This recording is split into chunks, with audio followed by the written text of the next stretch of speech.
Então, continuando aqui no livro Vivendo no Mundo dos Espíritos, da Patrícia, eles estão falando sobre obsessões, né, as relações entre os espíritos que querem perseguir e aqueles que são perseguidos. E a gente tinha acabado de ler um caso em que os coordenadores espirituais conduziram, fazendo com que o espírito que perseguia ficasse sentindo as dores e seus sofrimentos até que resolvesse aceitar ser levado para começar a ser reorientado, né, e conduzido num outro caminho. Técnica que, particularmente, eu já deixei bem claro na semana passada que sou radicalmente contra. Não importa quem tem escrito ou o espírito que eles dizem que tenha feito isso. Mas vamos seguir em frente. Então, eles perguntaram ao espírito se eles iam com eles, e ela disse que vou, disse Célia, concordo. Vá se despedir da encarnada, tire dela os seus fluidos. A desencarnada aproximou-se da encarnada e a abraçou. Adeus, vou embora. Deixo você sozinha. Se puder, volto para vê-la. Raimundo a levou para a colônia. Sumiram as dores da encarnada, mas ela, sem saber por que, começou a chorar sentida. No outro dia estava triste. Tudo fizemos para alegrá-la. Ela sentia falta da desencarnada. Frederico nos disse. Ela não era só obsediada. Tem uma lesão no cérebro que se agravou ao ver o pai morto daquela forma. Agora, sem a obsessão, ela melhorará, mas não irá sarar. Isto é consequência dos muitos erros que cometeu. Essa fala pode dar uma falsa impressão, né, de que, não, ela errou muito, tem que ser castigada. Não é isso, não.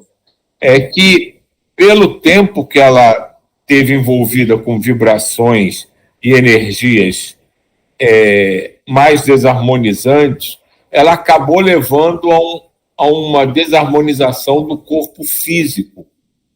E da mesma forma que não é você teve um mau pensamento, fica doente, isso vai se construindo, esse desequilíbrio, essa desarmonia, ela vai sendo construída até que aquela energia produza um efeito negativo no corpo físico. O reverso também é verdadeiro. A gente fala muito em milagres, né? Está curado, mas as coisas assim, a nível de maior compreensão, não funcionam assim. Elas também precisam ir se harmonizando ao mesmo tempo, com o tempo necessário para isso. A gente viu aquela questão do perispírito, né, da adaptação aos mundos, de usar as energias que estão ao seu redor, daquela coisa do espírito, né, que vai de uma dimensão para outra, né, a adaptação que ele tem que fazer. Então, todos os nossos campos, né, magnéticos, né, os nossos corpos mais sutis, eles se amoldam e reverberam em determinadas vibrações, em determinadas faixas de energia. E isso não acontece assim, como você pegar um dial de um rádio e virar, simplesmente mudou. Isso é gradativo.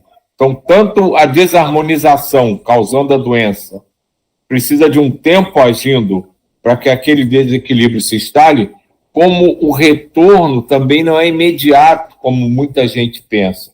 Podem os sintomas diminuírem, até sumirem, mas a desorganização energética ela vai sendo desfeita também gradativamente, porque não acontece o que a gente vê em alguns casos, não pode separar esses dois espíritos não, porque o sofrimento pode levar até o desencarne da encarnada. É porque tudo isso precisa ser realizado de forma organizada e para que a energia vá se modificando sem causar um distúrbio maior. Silvio, eu só queria falar uma coisa. Diga. Conforme o caso, esse caso aí acho que é um caso grave, tá? Esse gradativamente leva às vezes milênios, sabe? Porque é um ciclo que rompeu de uma vez, não, que ele vai e volta. Ele sempre tem uma maneira de seduzir, voltar esse status quo que tinha antes, entende? Então, isso a gente não deve condenar, e não estamos condenando, porque tudo é aprendizado. Para esses dois espíritos, para esses espíritos, são aprendizados para ele. Como, por exemplo, quando eu estou falando que eu fui alcoólatra, então eu sei que foi um aprendizado que eu tive contra o alcoolismo. Então, quer dizer, essa parte já está, sabe, estou a caminho. E ainda meu corpo ainda tem certas sequelas daquela época, vamos falar assim, 1000 anos atrás. Então, esse processo aí, às vezes, é milenar. E eu fico me reportando agora quando vejo essas pessoas viciadas em cocaína, porque atinge a parte do cérebro, cara. Sabe, que é um órgão muito mais sensível, o perispírito ligado a esse contato com o plano espiritual. No caso, como eu fui, assim, no passado alcoólatra, o alcoolismo leva o quê? A doenças hepáticas e outras coisas mais. O cérebro, claro que o cérebro fica atingido também porque é corroído, mas não no nível de alucinação, que é um caso dessas drogas hoje em dia, que a gente vê esses zumbis lá nos Estados Unidos. Eu fico imaginando esses perispíritos dessas pessoas.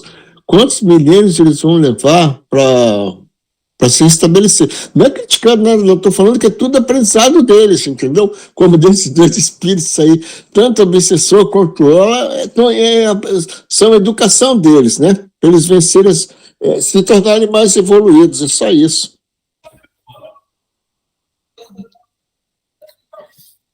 Vimos viciados encarnados, internados para se desintoxicarem e espíritos junto a eles, como se fossem encarnados a se tratarem. Levamos todos os que pudemos para hospitais da colônia e dos postos de socorro. Os 4 dias foram produtivos. Muito fizemos, muito ajudamos, muito aprendemos. De volta à colônia, estávamos satisfeitos. Ajudar nos faz bem. A aula de conclusão foi bonita. Todos os casos foram comentados. Marcela suspirou ao dizer: como não se pratica o perdão sincero? Como o erro acarreta sofrimento? Como nos prejudicamos ao fazer uma ação que necessite de perdão? As perguntas não foram muitas, porque tudo o que vimos ficou bem explicado. Esse como nos prejudicamos ao fazer uma ação que necessite de perdão, aqui vale a pena uma ressalva. O que causa o desequilíbrio não é o outro, que foi o alvo da sua ação, lhe perdoar ou não. É o auto-perdão. Então, quando ela está falando aqui que necessite de perdão, é você entender que cometeu alguma coisa que não era para ser feita daquela forma. E quando você entende isso, não entrar na angústia da culpa, do sofrimento pelo mal que causou e se desesperar em busca de um perdão para que os outros te deem. Porque eu posso fazer a maldade que for e as pessoas ao meu redor me perdoarem, mas se eu não entender aquilo e não me modificar, eu vou continuar cometendo aquela mesma maldade em outras oportunidades. Porque o que nos redime não é o alvo, ou melhor dizendo, a nossa vítima, digamos assim, entre aspas, né? Perdoar, a gente esquecer. É a gente entender que aquilo foi errado e não repetir. E não entrar nessa coisa de culpa, de remorso, que é isso, é que nos desequilibra. Então, assim, fazer uma ação que necessite de perdão não é simplesmente fazer algo errado e esperar que os outros entenda ou te perdoe, não. É você entender que fez errado, não só se perdoar pelo erro, mas trabalhar para que ele não se repita.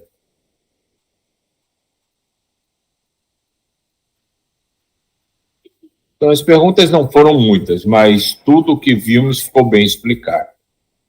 Mas sempre se tem algo para esclarecer, e Glória perguntou: Frederico, em uma pessoa boa pode ser obsediada por um espírito que se julga prejudicado, mas na verdade não foi? O desencarnado pode tentar se aproximar, mas se o outro é bom, as vibrações diferem de tal modo que ele não pode atuar. Também, se o encarnado começa a se perturbar, os bons sempre têm auxílio, seja de outros encarnados, seja de desencarnados. E se o encarnado não for tão bom, mas não fez de mal, mas nada fez de mal ao desencarnado, embora esse julgo que fez, pode obsediá-lo? Perguntou de novo Glória. Uma obsessão sem muitas maiores consequências, às vezes não é tão prejudicial quanto imagina. Muitas vezes leva a pessoa a procurarem ajuda nos centros espíritas. Se a pessoa não for tão boa, pode obsediá-la sim. Mas o encarnado, sendo inocente, não irá aceitar. Ele tem seu livre-arbítrio. O que faz o espírito obsediar é a aceitação do encarnado por ter a consciência pesada. E aqui a gente volta ao mesmo assunto. O que facilita as brechas não é simplesmente o ataque de algum espírito que queira perseguir qualquer um de nós. São as brechas, né, as janelas, as portas, né, os convites que a gente estende a eles pela nossa forma de encarar o que somos, o que já fizemos e lidar com os nossos próprios erros. Se a gente consegue trabalhar isso e se conscientizando, a gente se fortalece. Mas se a gente vive de remorso, de rancor, de dúvidas, de culpa, a gente sempre vai estar permitindo que isso seja explorado e em determinadas situações a gente possa ser desequilibrado por meio dessas ideias. Isso é bom a gente entender que não é porque a gente está aqui, a gente se reúne, não é porque a gente ora, não é porque a gente tenta trabalhar pelo bem, que nós somos simplesmente imunes. Nós temos proteção, mas não somos imunes. E se a gente se envolve numa situação em que nos desequilibra, facilita a ação de qualquer espírito que queira se ligar a nós para nos prejudicar. Por isso a importância eterna daquela coisa que a gente repete quase que diariamente: vigiai e orai. Porque mesmo os espíritos mais evoluídos, eles podem não os outros espíritos desarmonizados podem não conseguir chegar neles nunca, mas que tentam. Há até uma passagem naquele livro do Francisco de Assis, do Miramês, que ele começou a ser tentado, e ele ficou tão quase desesperado com aquela situação que ele se atirou num espinheiro para que a dor o ajudasse a despertar. Então ele sucumbiu? Não, mas ele sentiu a força daquela energia que queria desarmonizar ele. E ele só com o pensamento dele, com o seu equilíbrio, que ninguém questiona, estava se sentindo incapaz de resistir e procurou um meio físico para ajudar. Então, isso é só um exemplo, deve ter vários na literatura espírita mesmo, e com a gente mesmo, se a gente parar para pensar, deve ter várias oportunidades que a gente está com a cabeça meio enrolada e confuso, às vezes irritado, e consegue sair disso buscando um suporte inesperado.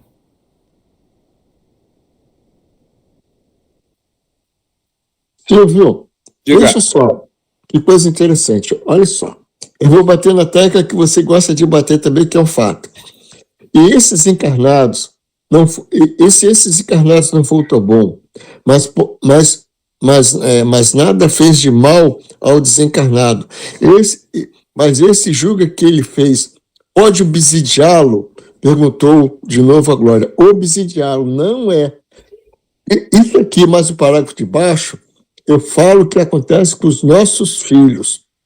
Eles vão, às vezes, para lugares de baixa vibração e vêm acompanhados. Eles vêm acompanhados. Como ele está falando aqui, depois ele logo se afasta. Entrando no nosso lar com a vibração que nós temos, ele já se afasta. Eles só acompanham. Ele pegou aquela vibração e está usufruindo daquele momento. É uma coisa passageira, porque obsidiário, vou voltar de novo, é uma palavra muito forte para essa situação aqui. Entendeu? E pode até, o caso mais complicado, assim, que ele fica acompanhando, que ele vai por exemplo, um exemplo que eu quero, um exemplo hipotético, um período de férias. Um período de férias, ele pode ficar acompanhado durante os 30 dias de férias por aquele espírito. Depois fica um caso mais de % de espírito procurar alguma coisa. Mas não é o caso de obsidiá-lo, é só isso que eu queria falar. Nessa linha aí, a gente pode botar aqueles espíritas, aqueles períodos que a gente fica meio incomodado, e para quem trabalha em reunião espírita sabe muito bem o que é isso, que são espíritos que a espiritualidade permite que, de certa forma, se aproximem de você para que eles venham para a reunião, né? Então, isso acontece muito com médiuns que trabalham, né? Ele vai chegando ao momento da reunião, os dias da reunião, ele começa a se sentir meio esquisito, já são ligações que estão sendo feitas já para o trabalho se desenvolver. E acontece muito isso, que dessa permissão até, né, de alguns espíritos te acompanharem por um tempo, pode ser curto, pode ser maior, para que ele possa usufruir dos teus momentos de equilíbrio para refletir nele, que é um trabalho que todos nós fazemos, geralmente inconsciente. A gente está sempre ajudando, sempre irradiando, entre aspas, até desobsediando, sem saber, porque são espíritos assim, que não são tão perversos, não têm ligações diretas com a nossa pessoa física, mas com situações que a gente vivenciou, está vivenciando, e que é permitido que eles sintonizem, se aproximem, para no nosso momento de equilíbrio, eles serem afetados também e facilitar o tratamento deles.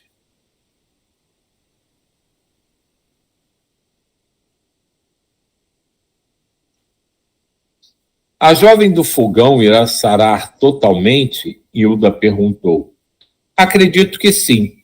Muitas vezes, ao afastar o obsessor, logo o corpo físico se recupera, ou pelo menos a doença é controlada.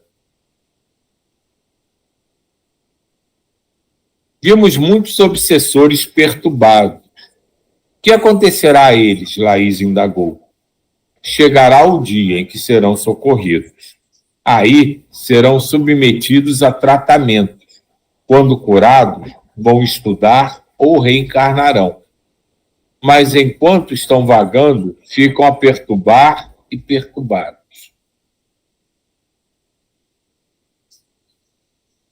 Não podemos trazer todos os obsessores. Por quê? Indagou Cida.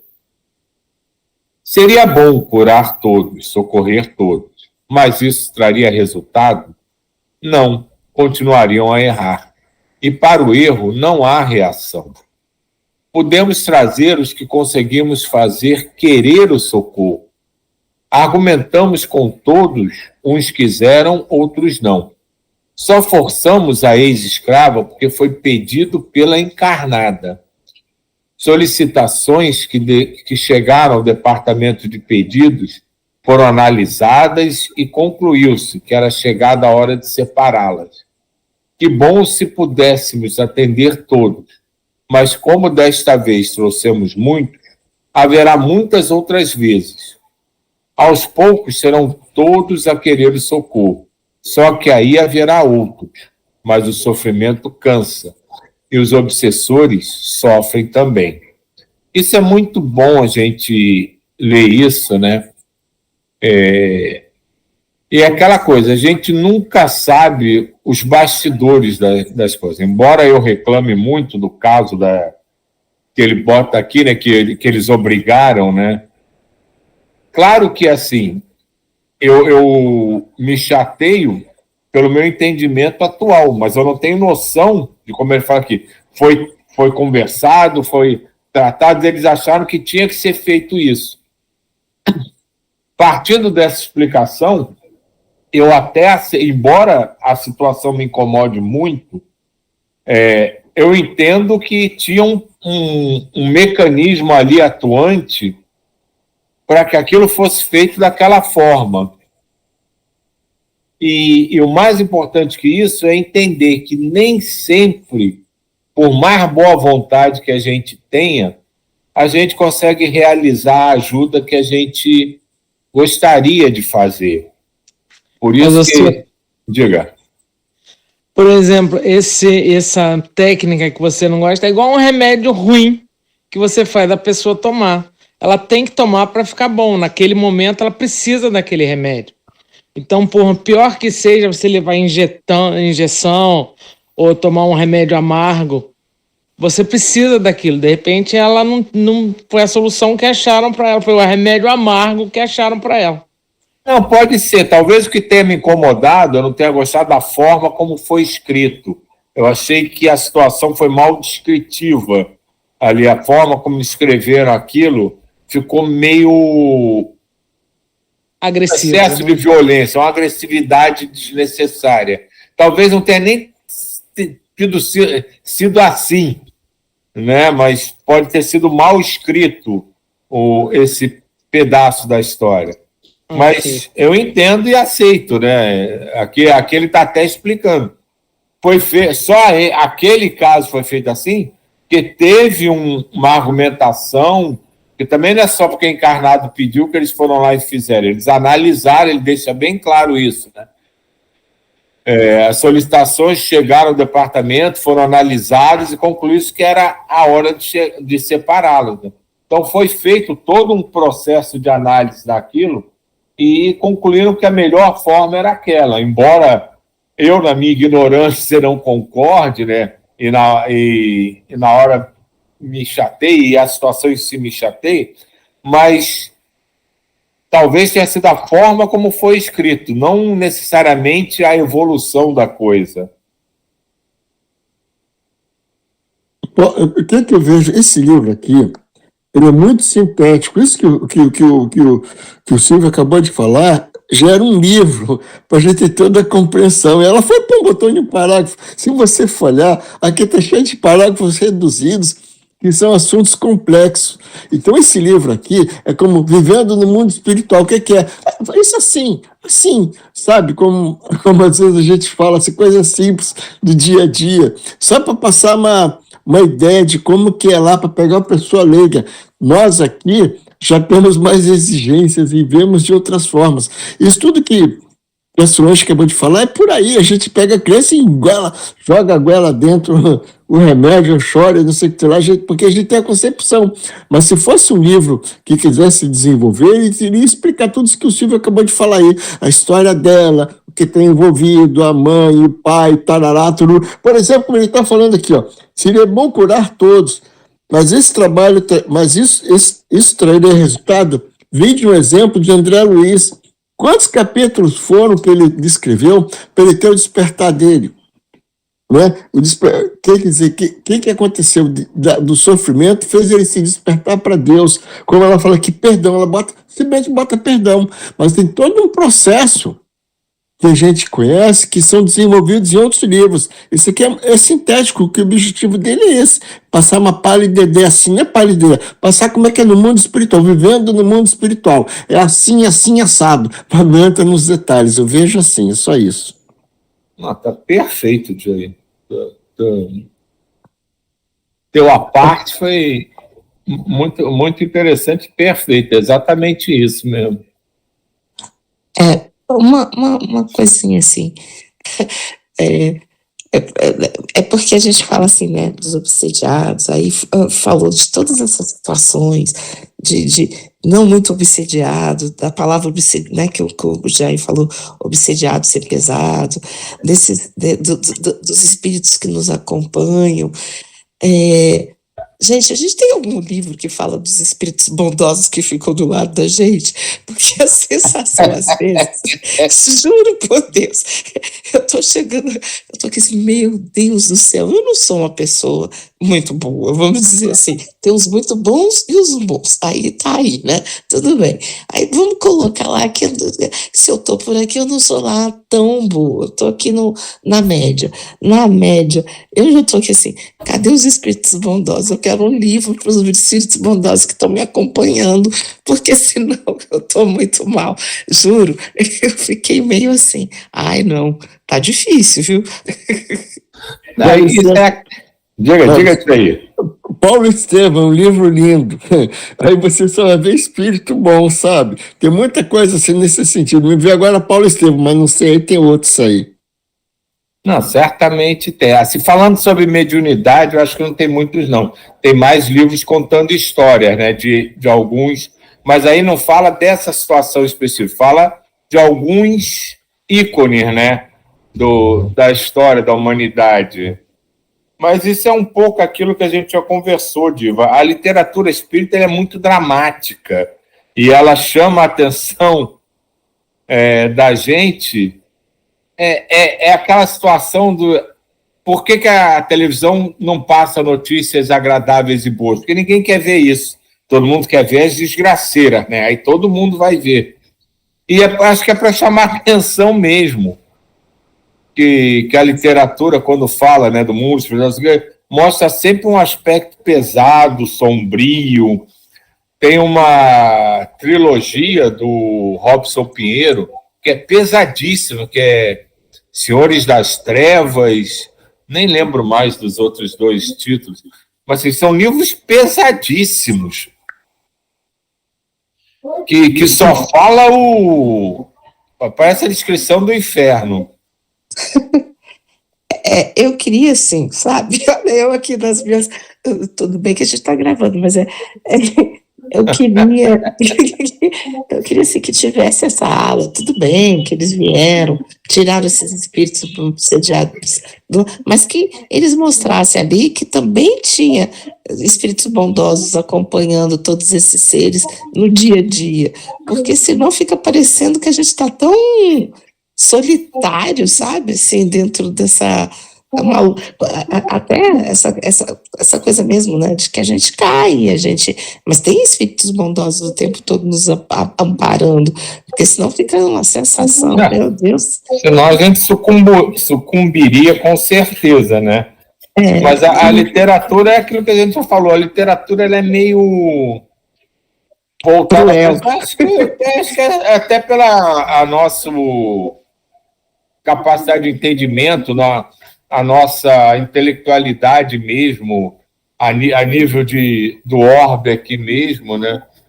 Não descreveriam muitas coisas, mas talvez existam livros não falam exatamente dos espíritos, como eles vivem lá, em mundos de todos, mas escrevem colônias, né, com uma coisa muito mais bonita, né, mais alegre, né? Mas isso é um fato que a gente tem que aceitar. Eles exaltam muito mais o lado negativo, talvez para chamar nossas atenções, né? Mas a gente pode deixar aqui um recado na espiritualidade, né? Que tal mandar uns livros mais intrigantes, mas para o lado positivo? E falando que do lado da gente tem muita gente boa aqui apoiando a gente e nos fortalecendo. O Jair sempre fala isso, né? Que tem espíritos bondosos que estão aqui o tempo todo apoiando a gente. Porque, nossa senhora, fica parecendo que só tem. Aí eu fico assim, meu Deus. Talvez para incutir a necessidade de modificar, porque você fala, aí descreve a coisa ruim, 3, 4 páginas, mas os espíritos bons estão ali, fizeram, um parágrafo, 3 páginas batendo, em um parágrafo dizendo que deu tudo certo. Eles não se aprofundam nesse lado. né? Como aqui, a gente leu aqui, contou um monte de caso triste e tal, 2, 3 páginas do livro, mas na hora dele falar do lado bom, é super curto. E todos os livros geralmente são assim. Eles enaltecem a coisa negativa, talvez para chamar a atenção da gente, né? Que aquilo precisa ser combatido, aquilo precisa ser modificado, mas não dão a ênfase que a gente gostaria para relaxar, para se sentir confortável, do lado bom, justamente dessa parte que está sempre ali, ó, evitando que a gente se afogue, né?